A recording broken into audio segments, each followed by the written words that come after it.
आदाब नाजरीन, my digital assistant Mohammad और आप देख रहे हैं तेलंगाना टुडे न्यूज़।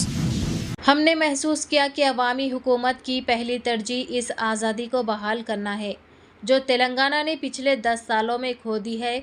न सिर्फ जिस्मानी बाढ़ को हटाना, हमने जहनी ग़ुलामी का तौक़ तोड़ दिया है। आज तेलंगाना को आज़ादी है कि वो हुक्मरानों को मुस्तरद कर दे अगर वो कुछ गलत करते हैं।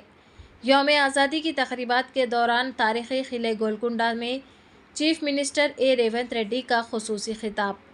आइए देखते हैं इस खुसूस में वहाँ के चंद मनाज़िर। ప్రజల ఆకాంక్ష యువత బలిదానాలు విద్యార్థుల పోరాటాల ఫలితంగా సాధించుకున్న తెలంగాణ రాష్ట్రంలో దశాబ్ద కాలం తర్వాత నిజమైన ప్రజాపాలన మొదలైంది.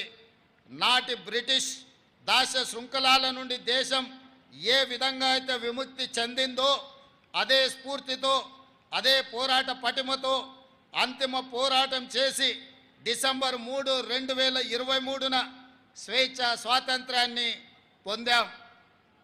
ఇప్పుడు రాష్ట్రంలో ప్రజల చేత ప్రజల కొరకు ప్రజలు ఎన్నుకున్న ప్రజాప్రభుత్వం కొలువై ఉంది. తొలిసారి రాష్ట్రంలో ప్రజాస్వామ్యబద్ధ పాలన జరుగుతూ ఉంది. గడిచిన 10 ఏళ్లుగా తెలంగాణ కోల్పోయిన స్వేచ్ఛను పునరుద్ధరించడమే మా ప్రభుత్వం తొలి ప్రాధాన్యతగా భావించాం. భౌతికంగా కంచెలు తొలగించడమే కాదు, మానసిక బానిసత్వ సంఖ్యలు తెంచేశాం. భౌతికంగా పాలకులు తప్పు చేస్తే నిలదీసే స్వేచ్ఛ ఈరోజు తెలంగాణలో ఉంది. పరిపాలనలో లోటుపాట్లు ఉంటే సూచనలు సలహాలు స్వీకరించే సౌలభ్యం కల్పించాం. ప్రతి నిర్ణయంలో ప్రజాహితాన్ని చూస్తున్నాం. లోతైన సమీక్షలతో మంచి చెడులను విశ్లేషించి మెజారిటీ వర్గాల ప్రయోజనాలే ప్రామాణికంగా పాలన చేస్తున్నాం. ఇంతటి వ్యవస్థలో లోటుపాట్లు ఉండవచ్చు. మా నిర్ణయాలలో తప్పు జరిగితే సరిదిద్దుకుంటున్నాం.